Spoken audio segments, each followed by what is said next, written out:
and welcome back to the channel. This is the second video of our tutorial series. In this video we will look over the buildings in the game that you can build on the battle. Here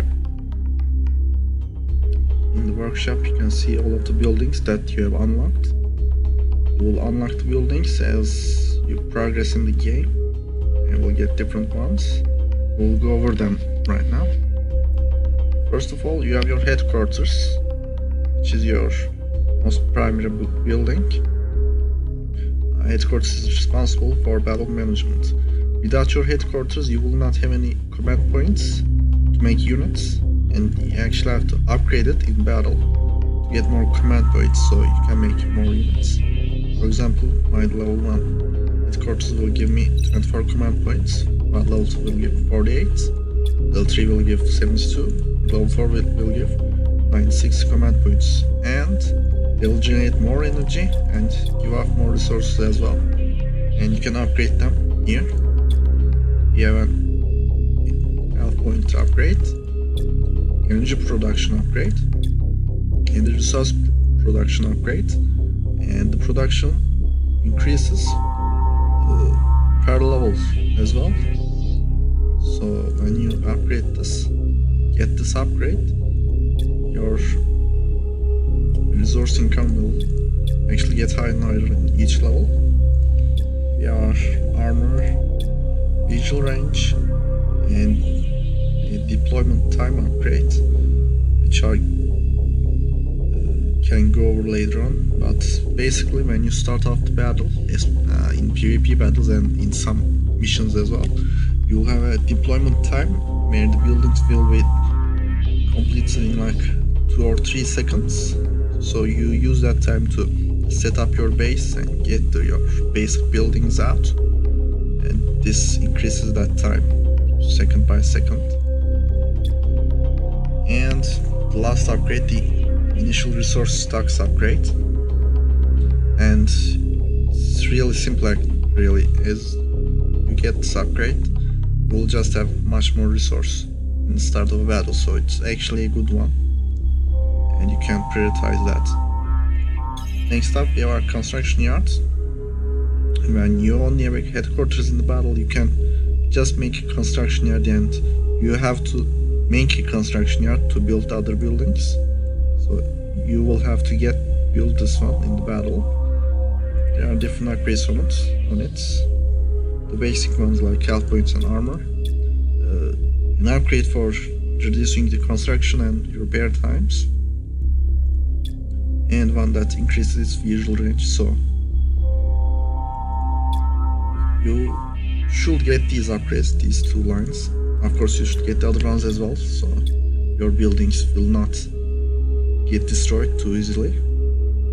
And these ones are important as well because you can construct faster, and actually there should be some upgrades that it will increase the space that you can, the radius, that some upgrades will increase your radius as well, I think.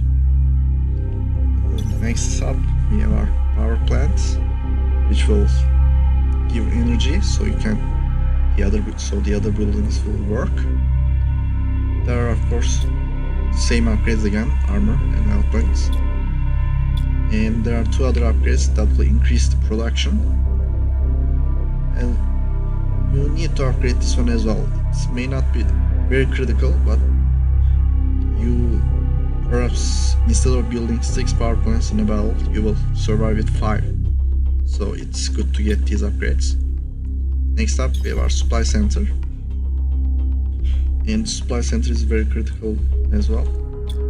Here is again have our basic upgrades, health points and armor, and we have upgrades for the resource production, which as you can see here, I have done a lot of it. You will want to get it because more resources means more units, more buildings, so it's essential. Next up, we have our barracks, and as you can see, there are 3 levels of it. You do these upgrades in battle according to what unit you want to use, and you can make, for example, in level 1 you can only make assaults, this one. In level 2 you can make the heavy assault. In level 3 you can make the flamethrowers. There's an HP upgrade, an armor upgrade, and one upgrade that reduces the training time of the infantry. You should get it. It's good. It's a good thing to have. To deploy the units as fast as you can. You should get that one as well. Actually, there isn't a upgrade that you shouldn't get. You should get as many as you can. So barracks will let you produce your infantry in the battles. Next up we have our assault vehicle factory. Again, it has 3 levels. All the buildings will have 3 levels that you can produce units from. In level 1 it will create your light vehicles. In level 2 medium tier tank, and level 3 will be your heavy tanks. For resistance as well, I'm just showing this in competition, but I will go over resistance as well.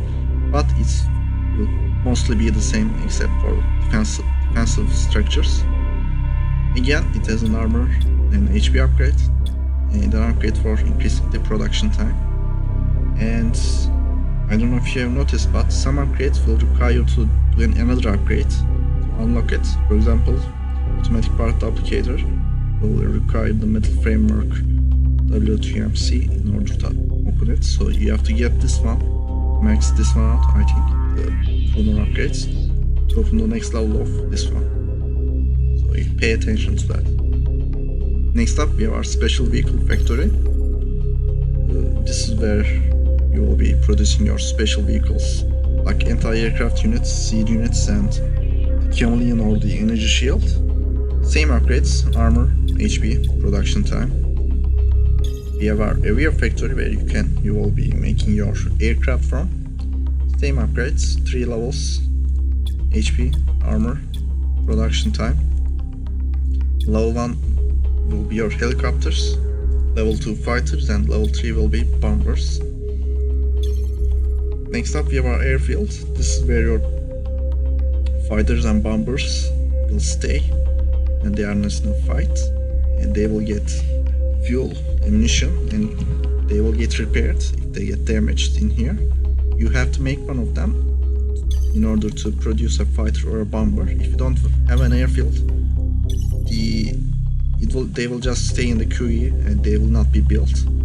But when you build the airfield, they will start producing it. And as you can see, you can store 4 fighters or bombers in this. It's the same for the resistance counterpart as well. We have our armor upgrade, our health point upgrade, and this one increases aircraft repair speed. So it's actually a good one. I should have researched it as well. And another upgrade for aircraft refueling speed. You should get these ones if you will be focusing on aircraft, if you want to use the aircrafts. The fighters and bombers, of course, not the helicopters. Helicopters will not need an airfield to make them. They will just stay in the air forever. But if you upgrade this one, they will need to spend as little time as here as they can, so they can just fuel up in a minute and then go up flying again.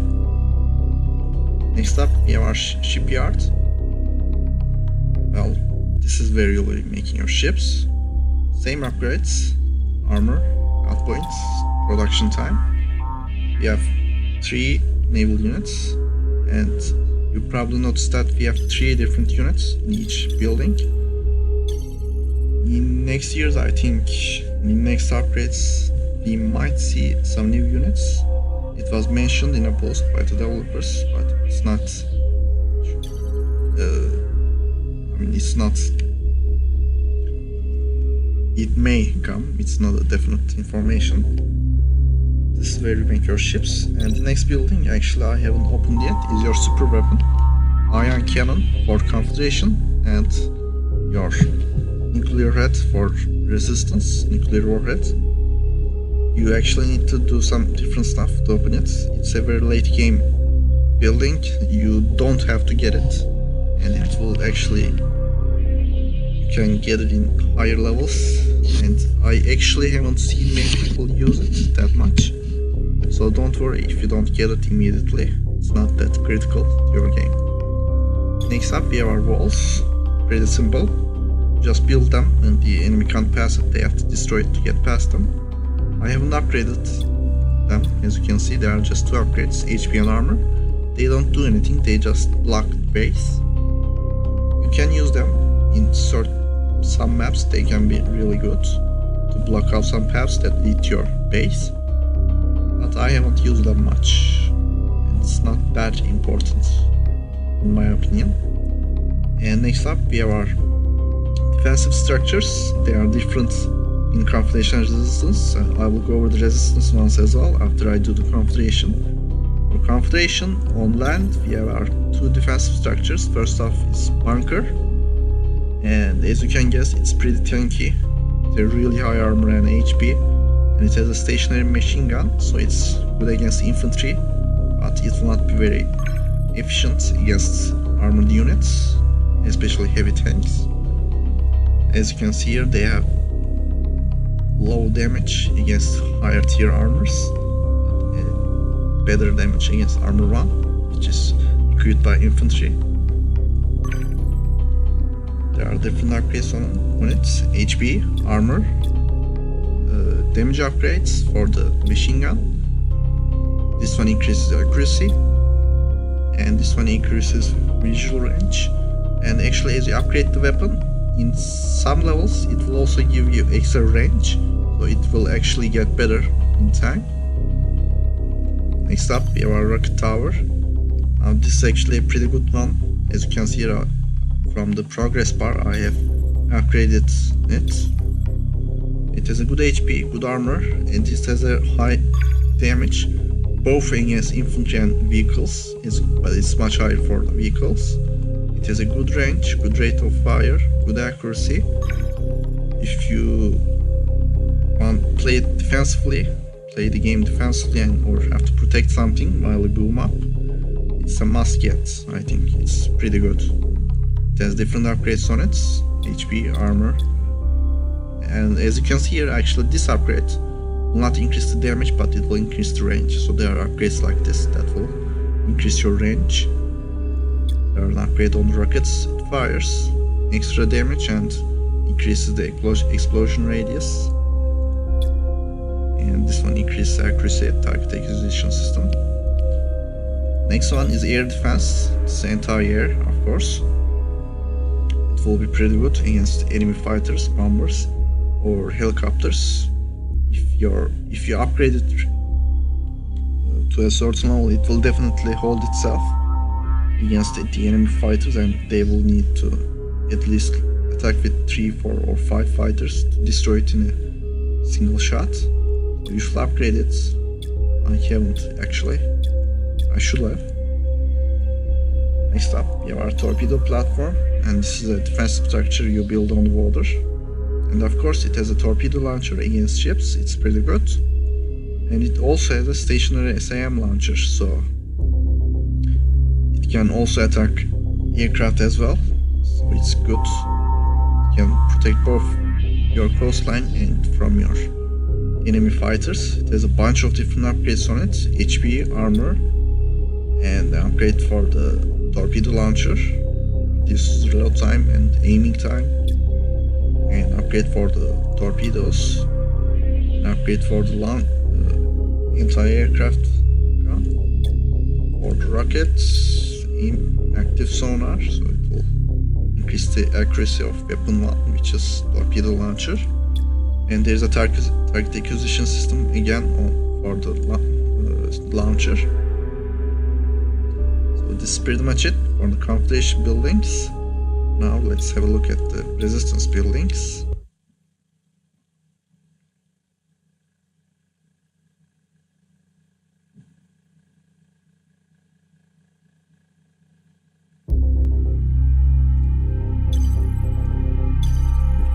Okay, as you can see here, the primary buildings are pretty much the same: headquarters, construction yard, power plant, supply center, barracks, assault vehicle factory, special vehicle factory, via factory, airfield, shipyard. Of course, the buildings will build different units. There are a bunch of different units for both sides, which I'll go over in a different video. And looking at the defensive structures, we have our sniper tower for the resistance. As you can see, it has a really high range and a good amount of damage against armor 1, so it's very effective against enemy infantry. If you can just put one or two of these in front of your base in the start of the game, you will make sure that no enemy infantry will get in your base to scout, so you can keep the information so the enemy won't know what you are building. You will need to come with something stronger, perhaps a cyclone, to see your base. It's a good one. It's also very effective against infantry rushes because it has a really high range and a good damage against armor 1. I wouldn't advise it to use it against armored vehicles. The damage will be much lower and they will have higher armor than infantries, so it will take a while to destroy them, especially against hammers. The towers will be no use. Perhaps it can hold itself against fortress, but against other vehicles they are not good. Next up we have our gun tower. It's similar to the rocket launcher, but of course it's a 200mm gun instead of rockets. As you can see, it has a really good damage against armor 2 and armor 3, which I will go over in the video that I will make for the units. There are different armor types or different units. Buildings will always have the type 3, which is the heavy kind, the best kind. But different units will have different kind of armors. We'll go over that. As you can see here, it has a great damage against heavier types of armors, but less against armor 1, which is equipped by infantry. But infantry also has less HP, so it can hold itself against some infantry, but I wouldn't build this to counter infantry. You will just make some sniper tower, so this is best used against heavier tanks like Zeus. We have our entire tower. It's basically the same, the configuration, just different textures and some different stats, but it's basically the same. And we have our naval platform, we have our torpedo launcher and 20mm flank cannon. And as you have noticed, the resistance will use cannons, guns, while the Confederation will use rockets, because it's the Confederation.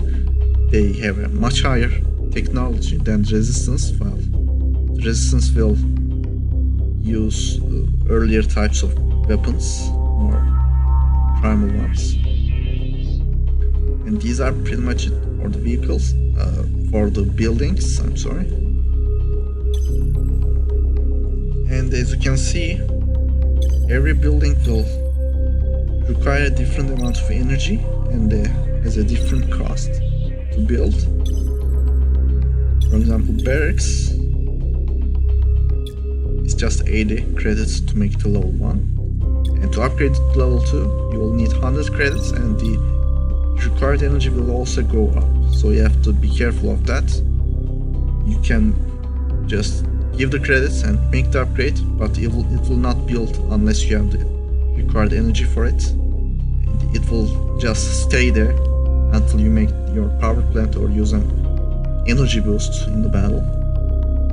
Assault factory, of course, it will cost more and it just gets higher with each upgrade. And to do these upgrades in the battle, actually, you will need to upgrade your headquarters to a certain level. For example, to open level 3 of the assault vehicle factory or the special vehicle factory and the aviation factory and the shipyard, you will need to research the level 3 of the headquarters to be able to build them in the battle.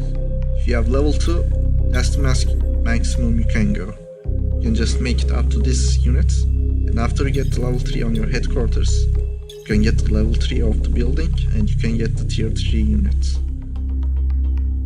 There isn't anything like that for supply center and power plants.